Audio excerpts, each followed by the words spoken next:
Welcome to the bonus video of the Mojo project. This video is about the origin of the interstellar object Oumuamua. Now, Oumuamua is the first object that we found passing through our solar system. It came from outside, from interstellar space, passed very close to the sun inside the orbit of Mercury, and now is on its way back out. And as you can see in this image, the orbits of the planets are shown in blue, and the trajectory of Oumuamua is shown in the dashed line. And you can see it comes from kind of above the plane of the planets, passed close to the sun, and now it is on its way out. And it's moving so fast that we can't explain its speed, as part of the solar system. So it really definitely came from exterior to the solar system. Now here's what we know about Oumuamua. We can measure its brightness and see how its brightness changes in time. And we see that it goes up and down quite a bit with kind of following a regular pattern. And it goes up and down quite a bit. So much that we think it has a very stretched out cigar-like shape. Even though we don't see that shape directly, we just measure the brightness variations, we think it must be very stretched out like that, and in this tumbling rotation. We can also measure its colors, and it looks a lot like a comet in terms of its appearance, or at least a volatile, rich solar system body like a water-rich asteroid. But it didn't behave like a comet when it passed close to the sun. It passed very close, but there was no visible outgassing or activity. So it didn't create a coma, it didn't have any tails like comets do when they pass close to the sun. So this kind of combination of looking like a comet but not behaving like one is one of the mysterious aspects of this object. Now the Mojo project's contribution here has been to develop a model for the origin of this object. And we think that it might be a fragment, a piece of a planetesimal that was a comet-like planetesimal that was kicked out of its solar system by a giant planet, and now we're seeing it passing through our own solar system. So let me explain. So as we've talked about in other videos, we think that planetesimals form in disks around young stars. There's not enough stuff in between stars to form these large objects, so they have to form in the dense region of a planet-forming disk. Okay? But we've seen objects from interstellar space now, so how do they get from their disks into interstellar space? They need some kind of kick.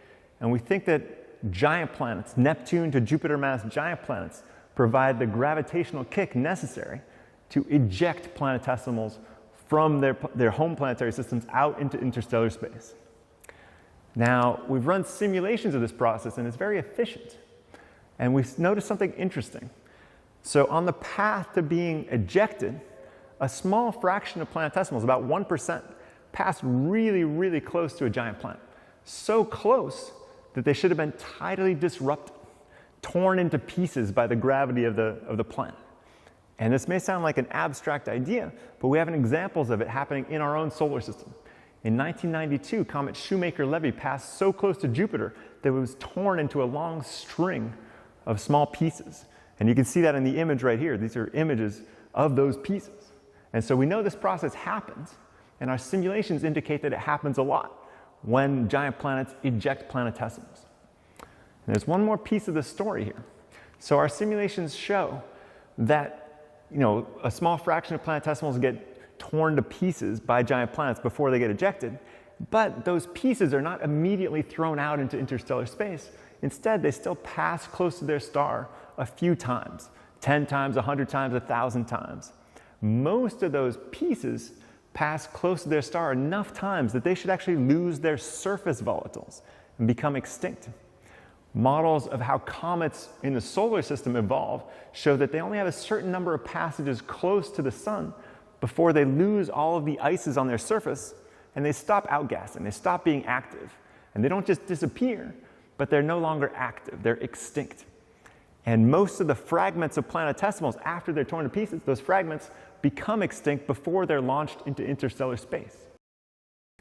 So, putting the pieces together, we think that Oumuamua is a fragment of a comet-like planetesimal that was rendered extinct before it was ejected.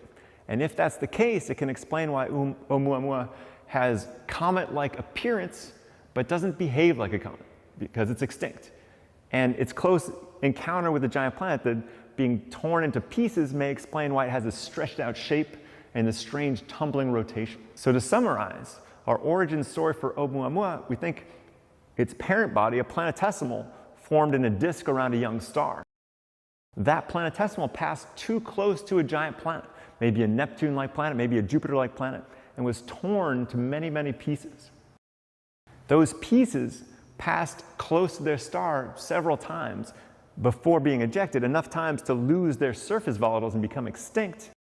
And then finally they were ejected, Oumuamua was ejected into interstellar space, eventually passing through our solar system where we see it now. Mojo.